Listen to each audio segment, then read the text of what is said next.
안녕하세요. 회사 동료를 통해서 이곳을 알게 되어 하루도 빠짐없이 사연을 듣고 있는 30대 후반의 여성입니다. 저는 수도권 대학교를 나오고 꽤 좋은 회사 경영팀에 10년 정도 근무하여 지금은 팀장이에요. 남들에 비해 승진이 빨랐습니다. 그리고 제 입으로 말하기 부끄럽지만 학교에서나 회사에서나 남들에게 싫은 소리 듣지 않고 나름대로 인정을 받으며 잘 살아왔어요. 그래서 제가 학교나 회사에서 했던 것처럼 결혼 생활을 한다면 문제없이 행복하게 잘할 수 있을 것으로 생각했죠. 하지만 사회생활과 결혼 생활은 다른 것이었나 봅니다. 저는 37살에 결혼을 하고 38살에 이혼했습니다. 결혼 생활을 한 1년 동안 시어머니 남편과 정말 질리도록 싸우고 또 싸웠네요. 그렇게 무수히 많은 싸움 끝에 도련님의 상견례 날 도련님의 결혼을 파혼시키고 저도 이혼 선언을 하게 되었습니다. 지금부터 저의 결혼에서 이혼까지의 모든 이야기를 들려드릴까 합니다. 남편은 저와 같은 회사였고 제가 이끄는 경영팀의 팀원이었습니다. 나이는 저보다 2살 어렸지만 일할 때 보면 누구보다 열정적이었고 일하는 센스도 뛰어났어요. 회사 내에서 평판도 좋았고 다른 부서 사람들과도 두루두루 친하게 지냈죠. 저는 그런 남편을 보며 나이는 어리지만 대단한 사람이라고 느껴졌고 남편도 저에게 호감이 생겼는지 회사 일이 아닌 개인적으로 연락을 종종 하더라고요. 그렇게 카톡을 주고받다가 밖에서 따로 만나 밥도 먹고 술도 마시는 사이가 되었고 이러한 시간이 쌓이고 쌓여 연인이 되었습니다. 점점 마음이 깊어져 결혼을 생각하게 되었고 결혼 준비를 하면서 우리가 이혼하지 않고 잘 살기 위해 많은 대화를 나눴어요. 먼저 주변 사람들이나 이곳 사연을 들어보면 부부 사이에 금전적인 차이가 생겼을 때 주로 문제가 발생하더라고요. 그래서 우리는 금전적인 것은 항상 같이 하기로 했습니다. 결혼 준비도 정확히 반반 나눠서 했고 집도 남편과 제가 같이 장만하였죠. 예단도 넉넉하지는 않아도 섭섭하지는 않을 만큼 준비해서 시어머니께 드리기로 했습니다. 그리고 결혼 후에는 시댁과 친정의 용돈이나 경조사비도 똑같이 드리기로 했어요.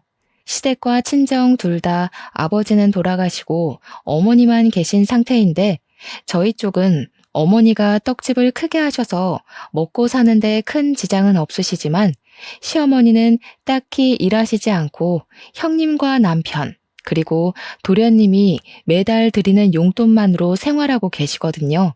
남편은 이러한 상황을 이야기하며 시댁에 반드시 용돈을 매달 드려야 한다길래 그럼 저도 친정에 그만큼의 용돈을 드리겠다고 했고 남편 역시 이에 불만 없이 동의했습니다. 어떤 분들은 부부 사이에 너무 계산적이지 않냐고 생각하실지도 모르겠어요.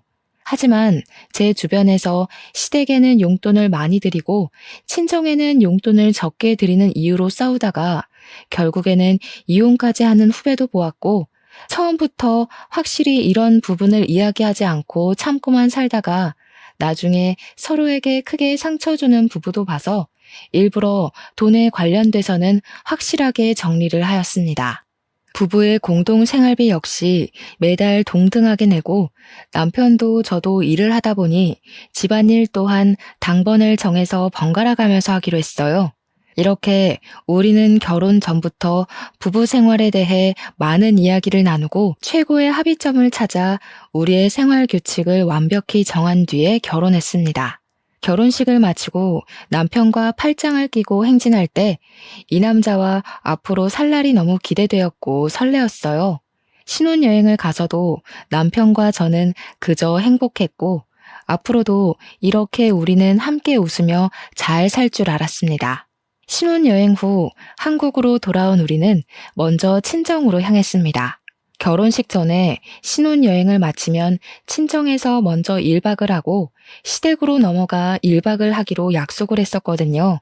이 부분은 시어머니와 친정엄마한테도 미리 말씀을 드린 상태였고 분명히 그때 두 분 다 알겠다고 하셨습니다.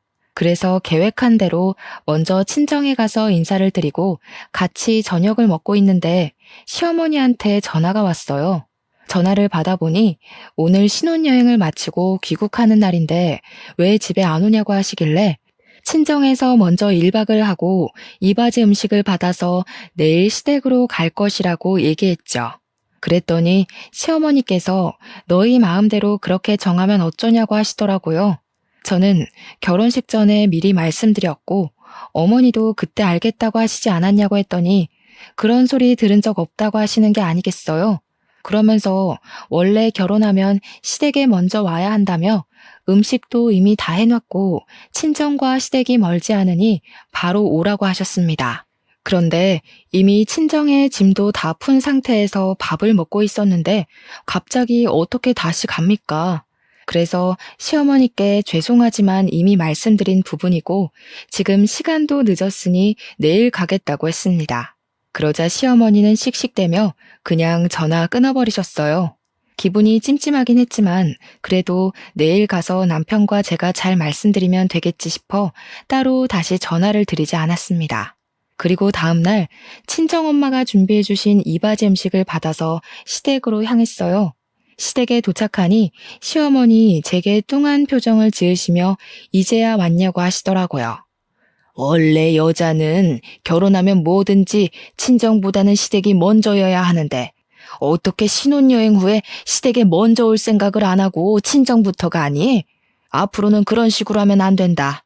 이제 너는 이 집 사람이니 죽어서도 이 집 귀신이 되어야 해. 에이, 우리 엄마가 왜 이러실까? 지금이 무슨 조선시대도 아니고 무슨 시댁이 먼저야. 엄마, 요새 그런 말 하면 큰일 나. 꼰대 소리 듣는다고요.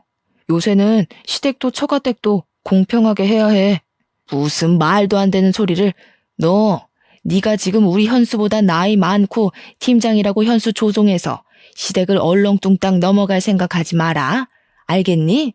네가 나이가 많아도 그래도 현수는 너의 남편이야. 너네 집의 가장이라고. 엄마, 나보다 우리 와이프가 돈 더 잘 벌어. 우리 집의 실질적인 가장은 미진이 누나라고.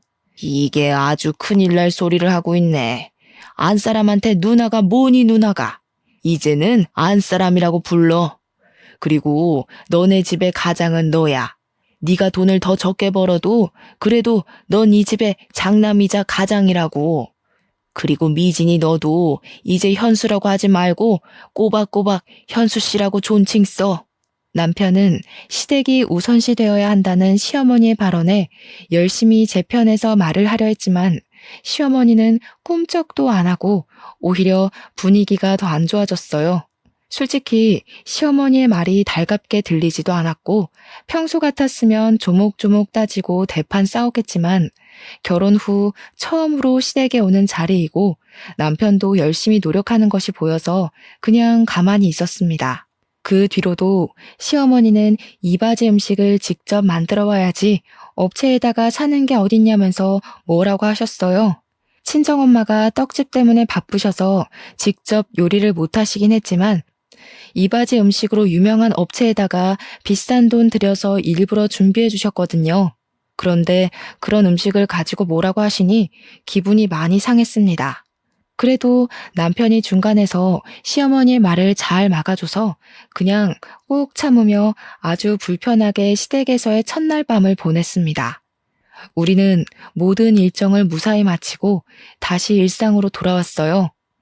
저와 남편은 결혼 전에 약속한 대로 공동 생활비도 동등하게 내고 집안일도 같이 하며 나름 즐겁게 생활하고 있었습니다. 그렇게 한 달 정도 후 시댁과 친정 식구들을 모시고 집들이 하기로 하고 먼저 시댁 식구들을 초대했습니다.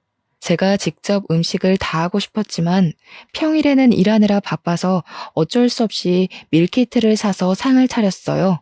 상이 얼추 차려지니 도련님은 회사에 급한 일이 생겨서 가지 못하겠다고 전화가 오고 시어머니와 형님만 오셨습니다. 시어머니는 집을 둘러보시다가 부엌에 있던 밀키트 포장지를 보시고서는 사람을 초대했으면 직접 음식을 만들어야지 무슨 밀키트를 쓰냐며 뭐라고 하셨어요.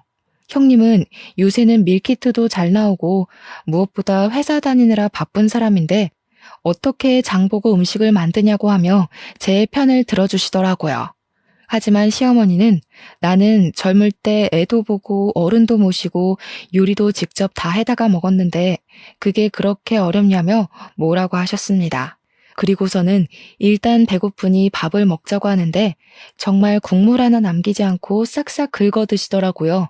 식사를 마치고 뒷정리를 하는데 원래 오늘 설거지 당번이 남편이었으나 집들이 때는 혼자서는 힘들 것 같아 같이 하기로 했습니다. 그래서 저는 그릇을 옮기고 남편이 설거지를 먼저 시작하려고 고무장갑을 끼고 있었어요. 현수야, 너 지금 이게 뭐 하는 짓이야? 네가 지금 설거지를 한다고? 네 마누라가 있는데 네가 왜 설거지를 해? 엄마, 당연히 우리 집이니까 내가 설거지 해야지. 그리고 오늘은 원래 내가 설거지 당번인 날이야. 뭐? 설거지 당번? 원래 돈 버는 남자는 설거지 하는 거 아니야. 얼른 고무장갑 벗어. 그리고 미진이 네가 해, 네가. 어머니, 제가 집에서 노는 사람도 아니고 저도 현수랑 똑같은 회사에서 일하는데 현수는 왜 설거지를 하면 안 되고 제가 다 해야 해요? 우리 집인데 당연히 우리 같이 설거지 해야 하는 거 아닌가요? 이게 지금 어디서 말대꾸야? 원래 설거지는 당연히 며느리가 하는 거다. 며느리가. 얼른 네가 해. 그리고 지금 나이 많다고 유세니? 네 남편한테 현수가 뭐니 현수가? 현수 씨라고 불러. 엄마 도대체 왜 그래? 그냥 가서 누나랑 앉아서 과일이나 먹고 있어. 내가 하고 싶어서 한다고 내가. 누나, 얼른 엄마 좀 데리고 가. 시어머니는 형님의 손에 이끌려 부엌에서 나갔어요. 저와 남편 둘이 같이 설거지 하는데 생각하면 할수록 시어머니의 말이 너무 화가 나더라고요. 그래도 남편이 설거지하면서도 자꾸 제 눈치를 보고 미안하다고 하고 또 무엇보다 제 편에 있는 것이 보이니 고마웠습니다. 설거지를 마치니 밖이 벌써 어둑어둑하더라고요. 이제는 시어머니와 형님이 집에 가셨으면 싶은데 일어날 생각이 하나도 없고 거실에서 TV를 보며 맥주를 마시고 계셨어요. 어머니, 밖에 어두워졌는데 언제 집에 가실 거예요? 내일 월요일이라 저희도 이제 좀 쉬고 출근 준비도 해야 해서요. 집에 가기는 뭘 가? 오늘 여기서 자고 가야지. 설마 집들이에 초대해놓고 잠도 안 재워주고 보내려고? 엄마, 오늘 자고 가는 거야? 집에 내일 아침에 마땅히 먹을 것도 없는데 괜찮겠어? 나는 엄마 우리 집에서 주무시고 가는 거 좋기는 하지만 혹시라도 엄마 불편할까 봐 걱정되네. 난 여기도 편해. 내 아들 집이 내 집이고 그런 거지 뭐. 그리고 집에 이제 와이프가 있는데 기본 밑반찬은 있어야지 그것도 없니? 도대체 살림을 하는 건지 마는 건지. 내일 아침은 그냥 간단히 라면을 먹던가 하고 얘 며느리야. 집에서 편하게 입을 옷 좀 줘봐라. 시어머니와 형님은 집에 갈 생각이 정말 하나도 없어 보였습니다. 저는 일단 남편을 데리고 큰 방으로 갔어요. 그냥 오늘은 집에 가시라고 말해달라고 했더니 남편은 엄마인데 어떻게 쫓아내냐고 하며 오늘 하루만 이해해달라고 부탁하더라고요. 정말 짜증이 났지만 그래도 오늘 시어머니가 뭐라고 할 때마다 중간 역할을 잘해줘서 그냥 알겠다고 했습니다. 그날 밤 잠을 자야 하는데 시어머니는 밤늦게까지 맥주를 드시며 TV의 볼륨을 높여서 보시더라고요. 결국 저는 시끄러워서 잠을 거의 자지 못했네요. 아주 피곤한 몸을 이끌고 저와 남편이 출근 준비를 하고 있는데 작은 방에서 시어머니가 나오셨어요. 바로 출근하니? 밥은? 현수 아침은 안 먹이니? 저희 평일에는 서로 바빠서 아침은 집에서 먹지 않고 회사 근처 편의점에서 간단히 먹어요. 차리고 치우고 하면 회사 늦어서요. 뭐? 남편이 일하는데 따뜻한 밥을 집에서 먹여야지. 어떻게 만든지도 모르는 편의점 음식을 왜 사서 먹여? 너 정말 너무한 거 아니야? 어머니, 저도 회사에서 일해요. 제가 유세 떠는 것처럼 보일까봐 제 입으로 이런 말 하지 않으려고 했는데 엄밀히 말하면 회사에서 제가 현수 씨보다 일도 더 많이 하고 돈도 더 많이 벌어와요. 그런데 그런 제가 매일 현수 씨 밥까지 챙겨줘야 해요? 누나, 말이 좀 그렇다. 내가 언제 아침밥 달래? 그런 것도 아닌데 왜 말을 그렇게 해? 저는 어제부터 사사건건 트집 잡고 구박하는 시어머니한테 말을 더는 좋게 못하겠더라고요. 그래서 저도 모르게 말이 거칠게 나와버렸어요. 시어머니는 제 말에 아주 황당하다는 표정을 짓고 저는 에라 모르겠다는 심정으로 그냥 나와버렸습니다. 잠시 뒤 남편도 나오고 우리는 같이 차에 타서 회사로 향했어요. 평소에는 차 안에서 이런저런 얘기를 많이 나눴지만 오늘은 남편과 말하기도 싫고 딱히 할 말도 없어서 그냥 조용히 가고 있는데 남편이 먼저 말을 꺼내더라고요. 누나가 엄마 때문에 스트레스 받는다는 건 알겠는데 엄마한테 말 좀 이쁘게 해줄 순 없어? 엄마가 옛날 사고방식을 가지고 있기도 하고 솔직히 엄마 세대들은 당연히 그런 줄 알고 살아왔잖아. 내가 평소에 잘할 테니까 엄마 앞에서만 엄마 뜻에 따르면서 생활하자. 나 우리 엄마랑 누나랑 이렇게 싸우는 거 너무 싫어. 나랑 어머니랑 싸우는 게 다 내 잘못이니? 그리고 너 어머니 아들이기도 하지만 나와 가정을 이룬 부부이기도 해. 그동안은 어머니 아들로 설거지 한 번도 안 하고 살아왔을지 몰라도 이제는 바뀌었다고. 게다가 어머니 앞에서는 설거지고 집안일이고 다 내 차지면 우리가 결혼 전에 그렇게 오랜 시간 대화를 나누며 정했던 우리 부부의 생활 규칙은 뭐가 되니? 이 규칙만은 절대 깨지 말자고 다짐하고 또 다짐했는데 어머니 때문에 1년도 못 가서 이렇게 깨진다는 게 말이 돼? 규칙이 반드시 지켜야 할 법도 아니고 상황에 따라서 좀 깨질 수도 있고 하는 거지. 우리 엄마 앞에서 설거지하고 집안일 더 하는 게 그렇게 불만이야? 막말로 우리가 엄마를 모시고 사는 것도 아니고 어쩌다가 한 번 있는 일이잖아. 그런데 꼭 그렇게 한마디도 지지 않고 따져야 속이 시원해? 나 솔직히 설거지 더 할 수 있고 집안일도 더 할 수 있어. 그런데 나는 설거지 횟수, 집안일의 비중 때문에 화가 나는 게 아니라 너와 내가 동등하게 같이 일해서 돈을 버는데 나는 며느리니까 아침밥도 차리고 설거지도 해야 하고 너는 남편이니까 아침밥 얻어먹어야 하고 설거지는 하면 안 된다고 하는 어머니의 마인드가 너무 싫어. 그리고 어머니는 그렇게 생각하실지 몰라도 그런 생각을 나에게 강요하시는 것도 너무 싫다고. 그냥 대충 네네 하고 좋게 넘어갈 수는 없어? 우리가 결혼 생활하면 엄마가 돌아가시기 전까지는 계속 이런 일로 누나랑 엄마랑 다퉈야 할 텐데 그냥 융통성 있게 넘어갈 수도 있잖아. 안 그래?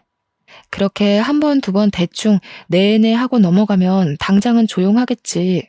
그런데 과연 우리가 진짜 행복하게 살 수 있을까? 너야 편하겠지만 나는 절대 그리 못해.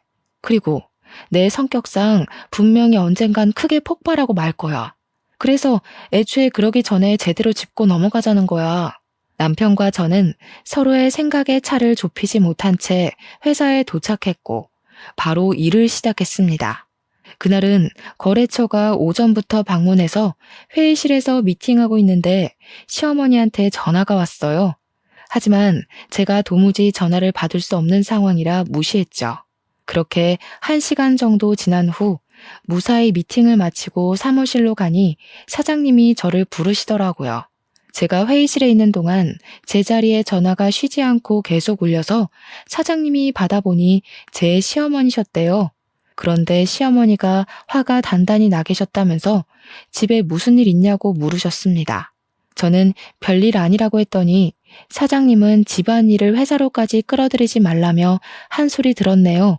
저는 일단 시어머니한테 전화를 걸었어요. 너는 내가 전화를 그렇게 했는데 안 받고 도대체 뭐 하니? 아무튼 그건 그렇고 너는 도대체 여자가 돼서 살림을 하는 거야 마는 거야? 아주 냉장고는 텅텅 비어있지 방은 개판이지. 서랍도 아주 엉망진창이더라. 뭐 있는 게 하나도 없다 하나도. 도대체 우리 현수 밥은 제대로 챙겨주는 것인지 현수 아내로서 한 일이 뭐가 있어?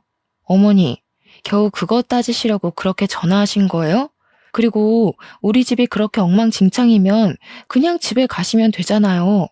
아니 왜 집에 계셔서 그렇게 스트레스를 받으세요? 겨우? 현수 먹는 것인데 제대로 챙겨야지. 안 그래도 너네 집 꼬락서니 보기 싫어서 지금 집에 간다. 우리 현수 굶기지 말고 잘 먹여라. 알겠니? 죄송하지만 저는 현수 씨의 엄마가 아니라 배우자입니다. 그리고 현수 씨가 아기도 아니고 제가 왜 밥을 먹여줘야 합니까? 어른인데 배고프면 알아서 먹겠죠. 그리고 지금 회사라서 더는 전화 못 받습니다. 회사로 더 전화하시면 어머님의 귀하신 아드님도 곤란해질 테니 그리 아세요. 저는 시어머니한테 하고 싶던 말 다 하고 전화를 끊고 다시 일하려는데 남편과 같이 한 사무실에 있기 너무 불편하더라고요. 그 전날 잠도 못 잤고 일은 많고 시어머니는 난리를 치시는데 지금 생각해도 그날 무슨 정신으로 일을 했는지 모르겠네요. 그리고 시간이 흘러 그 주 주말이 되어 친정의 집들이 날이 되었습니다. 저는 이번에도 음식을 준비할 시간이 없어서 밀키트로 음식을 대신했어요. 저희 엄마는 시어머니와는 다르게 음식 준비하느라 고생 많았다고 하시며 제가 평소에 좋아하는 밑반찬을 한가득 챙겨오셨더라고요. 기분 좋게 식사를 마친 뒤 시어머니도 1박을 하고 갔으니 친정엄마도 1박을 하라고 이야기했어요. 그런데 남편의 표정이 좋지 않더라고요. 친정엄마는 남편의 눈치를 보다가 그냥 여기보다 집이 편하다며 집에 가버리셨답니다. 저는 남편에게 너무 서운했어요. 엄마가 가자마자 시부모님이랑 형님은 우리 집에서 주무시고 가시고 친정엄마는 딸 집에 처음 왔는데 주무시지도 못하냐며 따졌습니다. 그랬더니 남편은 너무 유치한 논리인 거 아니냐며 화를 내더라고요. 제가 완전 어이없어 하는데 그 뒤로 하는 말이 더 황당했습니다. 남편 말이 저와 시어머니는 같은 여자이니 덜 불편하겠지만 남편과 저희 엄마는 성별이 다르니 너무 불편하다는 거예요. 그래서 우리 엄마가 이 집에서 같이 자는 것은 안 된다는 이상한 논리를 펼치고 있더라고요. 저는 너무 기가 막혀서 말이 다 나오지 않았어요. 더 말하면 진짜 제대로 싸우고 이혼 도장을 찍을 것만 같아서 그냥 방으로 들어가 버렸습니다. 다음날 감정이 좀 진정돼서 다시 말해볼까 했지만 이미 지나간 일이기도 하고 앞으로 이렇게 시어머니와 친정엄마가 우리 집에 와서 잘 일이 얼마나 있겠냐는 생각에 더는 얘기하지 않기로 했네요.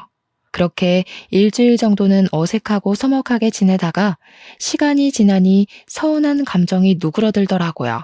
그래서 다시 이전처럼 그냥저냥 나쁘지 않게 지냈어요. 그리고 첫 명절이 다가왔습니다. 시댁이나 친정이 정확히 집에서 1시간 거리라 그냥 다녀만 오려다가 그래도 처음 맞이하는 명절이니 시댁, 친정 모두 하룻밤을 같이 지내고 오기로 했답니다. 친정은 차례를 지내지 않지만 시댁은 차례를 지내기에 음식 장만으로 할 일이 많아 먼저 시댁으로 갔어요. 시댁에 도착하니 시어머니는 음식 준비할 것이 많다며 오자마자 제게 앞치마를 주셨습니다. 그래도 첫 명절이라고 나름 차려입고 갔는데 왔냐는 인사도 없이 일꾼이 온 것처럼 앞치마부터 건네니 기분이 조금 그랬어요. 일단 저는 앞치마를 받고 편한 옷으로 갈아입고 부엌에 들어갔고 남편도 같이 돕는다고 부엌에 따라 들어왔답니다. 현수야, 너는 일하느라 힘들 텐데 부엌에는 왜 와? 가서 TV 보고 좀 쉬어. 이럴 때나 쉬지 언제 쉬니? 그리고 미진이는 여기 와서 전 좀 부쳐라. 어머니가 자꾸 잊으시는 것 같은데 저랑 현수랑 같은 회사, 같은 부서에서 일해요. 아시죠? 그래도 너는 팀장이니까 좀 자유롭잖아. 그리고 남편한테 현수가 뭐니 현수가. 현수 씨 아니면 여보라고 똑바로 지칭해라. 왜? 전 부치기 싫으니? 이깟 전 부치는 게 뭐 힘들면 얼마나 힘들다고 싫은 티를 팍팍 내? 나이 많다고 유세 부리는 것도 아니고 원래 차례상 음식 장만은 다 며느리들이 하는 거야. 친정에서 차례를 지내지를 않았으니 알 리가 있나? 시어머니는 남편과 제가 같이 일하는데 남편한테는 쉬라 그러고 저한테만 부침개 부치고 음식 장만을 하라고 하셨습니다. 남편도 자신이 부엌에 있으면 제가 곤란해질 것 같다며 도련님과 함께 거실에서 TV를 보고 과자를 먹고 놀고 있었어요. 결국 제가 며느리라는 죄로 혼자 전을 다 부쳤네요. 그러고 잠시 쉬려는데 이번에는 친척들이 오셨어요. 시어머니는 친척들 오셨으니 저녁상을 차리라고 하시더라고요.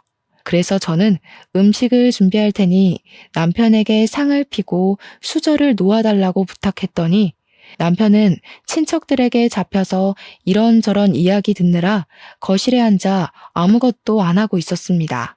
결국 또 저 혼자 상을 피고 수저도 놓고 음식도 놓고 하며 상을 차렸답니다. 상을 다 차리고 저도 뒤늦게 앉아서 밥을 먹으려는데 친척 어르신이 물 좀 갖다 달라고 하셨어요. 솔직히 물 정도는 남편이 좀 움직여서 갖다 줄 수 있지 않나요? 그런데 남편은 친척들 사이에 딱 앉아서 열심히 밥만 먹고 있었더라고요. 시어머니는 저한테 얼른 가져오라고 하고 친척들도 다들 절 쳐다보시고 계시길래 저는 밥을 먹으려다가 다시 내려놓고 물과 컵을 가져왔답니다. 그다지 기분 좋지 않게 식사가 마쳐지고 나서 친척들은 그냥 상 뒤로 빠져서 수다를 떨고 있었습니다. 저도 같이 앉아 있으려니 시모가 얼른 상 치우고 설거지를 하라고 재촉하시더라고요. 이건 좀 아닌 것 같다는 생각에 남편에게 설거지는 같이 하자고 했어요. 남편은 조금 당황한 표정을 짓다가 알겠다고 하며 부엌으로 가려고 하자 시어머니는 친척들 다 계시는데 장남이 모양 빠지게 무슨 설거지냐며 차라리 시어머니 본인이 하겠다고 하셨어요. 저는 마음 같아서는 시어머니한테 그럼 그러시라고 말하려다가 친척들도 있고 해서 마지못해 부엌으로 가서 설거지했네요. 저의 표정이 좋지 않자 남편은 계속 제 눈치를 보고 시어머니는 저를 계속 못마땅하게 여기시며 명절의 첫날이 지났습니다. 그리고 둘째 날 친척들과 남편, 도련님이 함께 차례를 지내고 식사를 마친 뒤 친척들이 가시길래 저도 친정에 가려고 짐을 챙기고 있었어요. 그때 누군가가 집 벨을 눌러서 나가보니 도련님과 결혼할 사람이라며 예비 동서가 과일과 한우를 들고 집에 왔더라고요. 어제부터 음식 장만하느라 피곤함에 지친 저와는 달리 딱 봐도 화사하고 어리고 여자인 제가 봐도 너무 예뻤어요. 어차피 다음 주 상견례 때 볼 건데 왜 왔어? 그냥 집에서 쉬지 않고 기특하기도 하지. 지금 시간이 벌써 점심시간이네. 온 김에 밥 좀 먹고 가. 미진아, 네 예비 동서 왔으니 같이 밥 먹게 상 좀 차리자. 시어머니는 저를 콕 집어서 상을 차리자고 하며 부엌으로 저를 데리고 갔어요. 예비 동서도 돕는다고 들어가니 시어머니는 예쁘게 차려입고 왔는데 옷 버린다고 안 된다며 거실로 나가서 진수랑 현수랑 쉬고 있으라고 하셨습니다. 저도 첫 명절이라고 예쁘게 차려입고 왔는데 제게는 오자마자 앞치마를 던져주시더니 예비 동서한테는 한사코 쉬라고 하시는데 기분이 묘하게 상하더라고요. 어찌됐든 저는 시어머니와 함께 상을 차리고 다 같이 식사를 했어요. 식사를 마친 후 상을 정리하고 저와 남편이 설거지하려는데 예비 동서가 설거지는 자신이 하겠다고 왔습니다. 아가야, 넌 아직 손님인데 뭘 자꾸 도우려고 하니? 설거지는 네 형님이나 시키고 너는 이리 와서 거실에서 과일이나 먹자. 현수 너도 우리 집 가장이 설거지는 무슨 설거지야. 부엌에 얼쩡거리지 말고 여기 앉아. 그리고 미진아, 가서 과일 좀 깎아와. 예비 동서는 어쩔 수 없이 다시 나가고 저는 과일을 내왔어요. 과일을 깎으며 이야기를 들어보니 예비 동서는 도련님보다 4살이 어리고 부모님의 사업이 잘 돼서 집이 꽤 부유하더라고요. 그래서인지 혼수와 예단을 아주 넉넉히 준비한다고 했습니다. 잘 살고 나이도 어리고 예쁜 예비 동서가 오니 집안 분위기가 아주 밝아지고 다들 예비 동서를 환영하는 분위기였어요. 그 사이에서 저는 왠지 모를 씁쓸함과 소외감이 느껴지며 괜히 서글퍼져서 부엌에가 혼자 설거지하고 부엌 정리를 했답니다. 다 마치고 나니 예비 동서가 집에 간다고 하더라고요. 저는 상견례 때 보자고 인사를 하고 시계를 보니 벌써 오후 4시였어요. 이제는 진짜 집에 가려고 짐을 챙기고 있으니 이번에는 형님의 가족이 집에 왔습니다. 왜? 벌써 가게? 현수나도 명절 때 봐야지 벌써 가면 되니? 너도 좀 같이 어울리다가 천천히 가. 어차피 친정도 가깝잖아. 친정은 차례도 지내지 않는데 좀 더 있어. 형님도 친정에 오셨는데 저도 친정에 가야죠. 친정엄마는 자식이 저 하나뿐이라 저 기다리고 계실 거예요. 지금 출발해도 어둑해져서 도착할 텐데 이제는 가야죠. 그래도 첫 명절이잖니? 그리고 여자는 원래 결혼하면 친정보다는 시댁이다. 나는 옛날에 명절 때 친정 아예 가지도 못했어. 지금은 그 정도는 바라지도 않으니 그냥 조금 더 있다가 가. 시어머니의 말에 남편도 어쩔 수 없다는 듯한 표정을 짓고 있더라고요. 저는 더는 이 자리에 있을 필요가 없다고 느껴서 그냥 짐을 챙겨서 그냥 인사하고 나와버렸습니다. 남편도 어쩔 수 없이 같이 따라 나왔어요. 야, 그래도 첫 명절인데 기분 나쁘게 이렇게 그냥 나와야겠냐? 그냥 1시간 정도만 더 있다가 나가도 되잖아. 그게 그렇게 어려워? 1시간? 1시간이 2시간 되고 그러다가 시댁에서 명절 다 지내고 친정도 못 가. 이런 거는 처음부터 제대로 해야 한다고. 너는 어쩜 그렇게 인정머리 하나 없이 딱딱 반반이냐? 하여튼 하나도 손에 안 보려고 한다니까. 나 원래 이러는 거 몰랐어? 그리고 거꾸로 생각해봐. 네가 우리 집 갔는데 엄마가 너 가지 말라고 하면서 집에서 설거지 시키고 요리하라고 시킨다고 생각해봐. 그러면 너라면 알겠습니다 하고 그냥 있겠니? 내 생각엔 네가 나보다 더 했으면 더 했지 덜 하진 않을 것 같은데. 저와 남편은 친정 가는 차 안에서 계속 싸웠어요.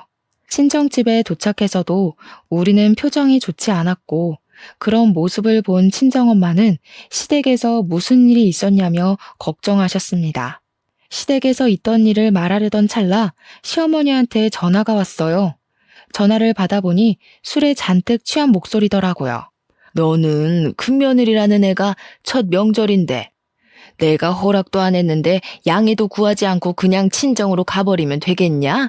심지어 현수 누나도 집에 왔는데 명절에 네 형님이랑 다 같이 친해지는 시간도 갖고 하면 좀 좋아. 여자는 결혼하면 출가 외인, 여자는 결혼하면 친정사람 아니니까 친정에 발도 들여놓으면 안 된다고. 그것도 모르는 게 무슨 회사의 팀장이라고. 어머니, 제가 명절에 제 엄마를 보러 가겠다는데 그게 어머니께 허락까지 받아야 할 일인가요? 제가 시댁에 들리지 않고 친정에 가겠다는 것도 아니고 친정이 가면 안 되는 것도 아닌데 허락을 받고 양해를 구해야 한다는 게 제 선에서는 이해가 가지 않네요. 심지어 형님은 친정에 왔는데 저는 친정에 아직 가지 말라니. 그게 무슨 경우예요? 이게 뭘 잘했다고 말댔구야? 친정에서 시어미한테 그렇게 하라고 가르치디? 지금 당장 와, 당장. 출가 외인이 어디서 명절 때 친정을 가고 있어? 그리고 딸하고 며느리하고 같아? 출가 외에는 예전에나 있던 말이죠. 남녀가 동등하게 결혼 준비를 하고 돈도 같이 버는 이 시대에 출가 외인 타령하시는 건 아닌 것 같은데요. 그리고 다시는 술 드시고 제게 이렇게 전화하지 마세요. 저는 어머니의 말씀대로 딸이 아니라 며느리입니다. 술 취한 어머니의 주정을 딸은 들어드릴 수 있어도 며느리인 저는 들어드릴 수 없습니다. 전 제 할 말을 다 하고 시어머니의 전화를 일방적으로 끊었습니다.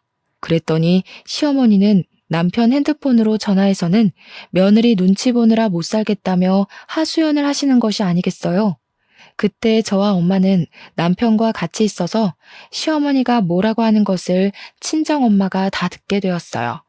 엄마는 화가 단단히 나서 남편의 핸드폰을 뺏어갔습니다. 사돈, 듣자 하니까 정말 너무하시네요. 저랑 동년배이신데 어쩜 그렇게 사고가 꽉 막혀 있으신지 6.25 전쟁까지 겪으신 제 시어머니보다 더 꽉 막히셨네요.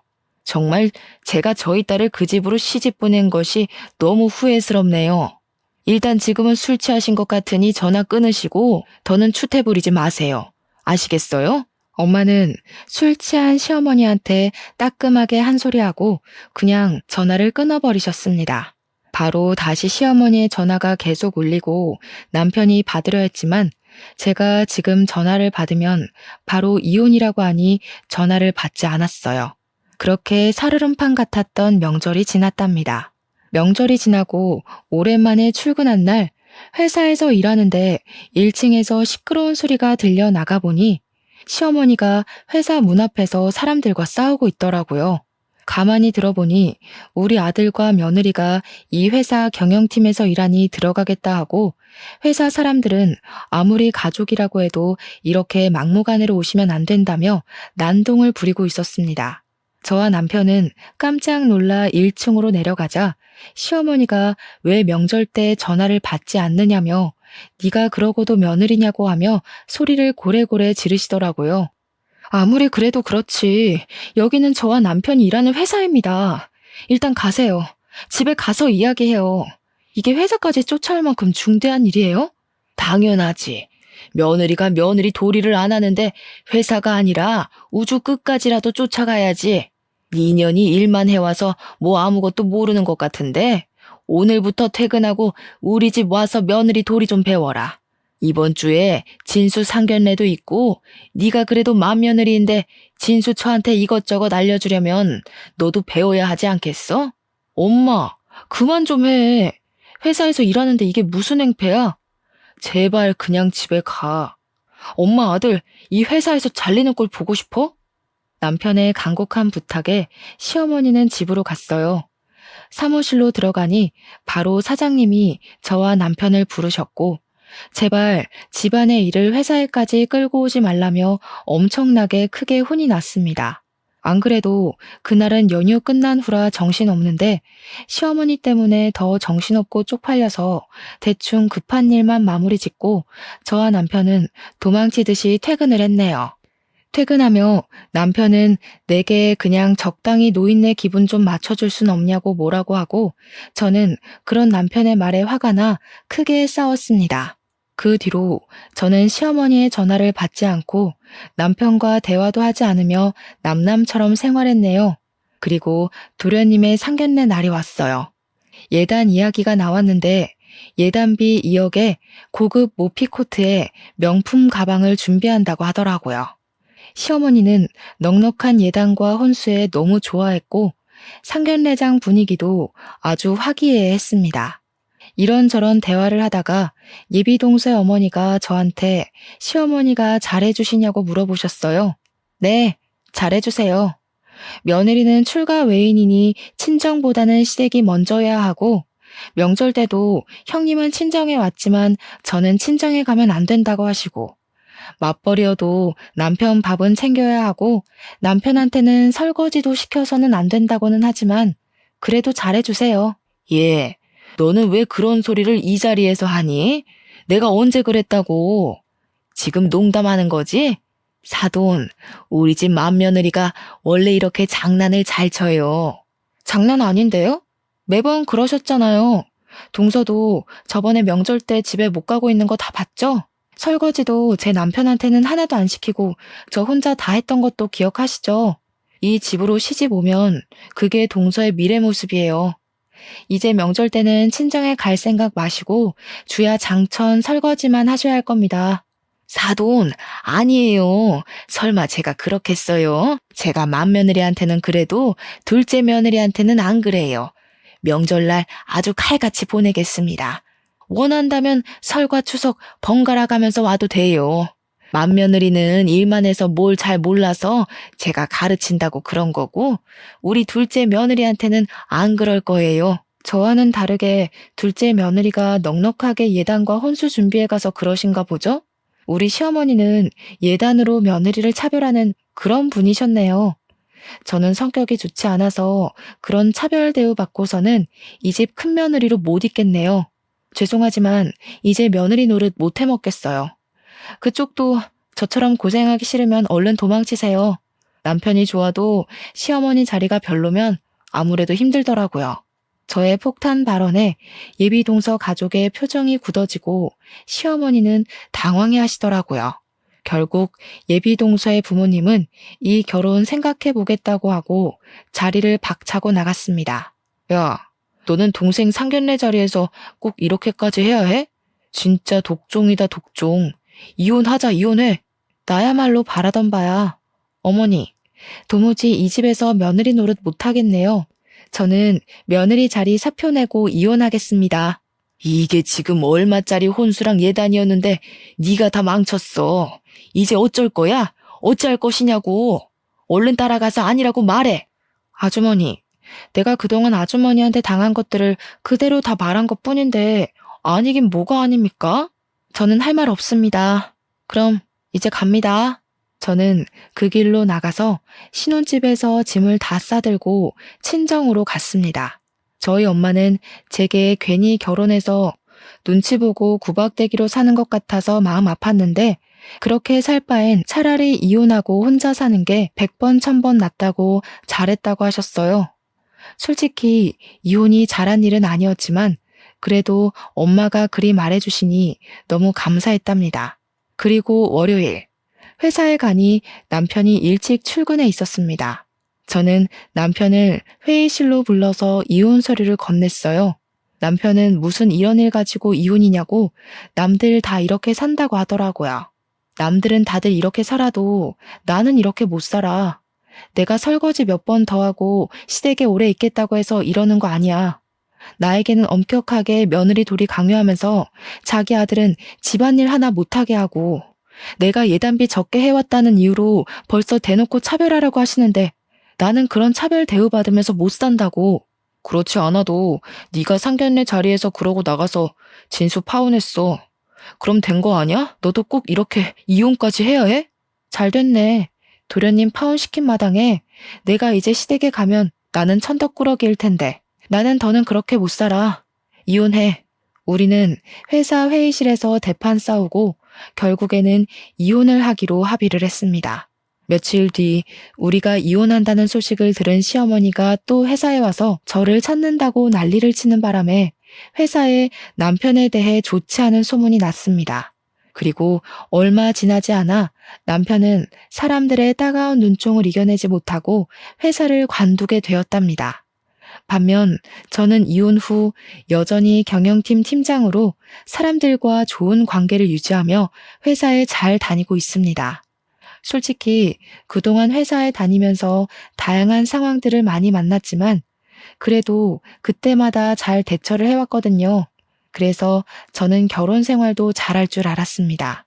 잘 살기 위해서 결혼 전 남편과 많은 대화도 나누고 현명하게 준비를 한다고 했지만 결국 이혼하게 되고 말았네요.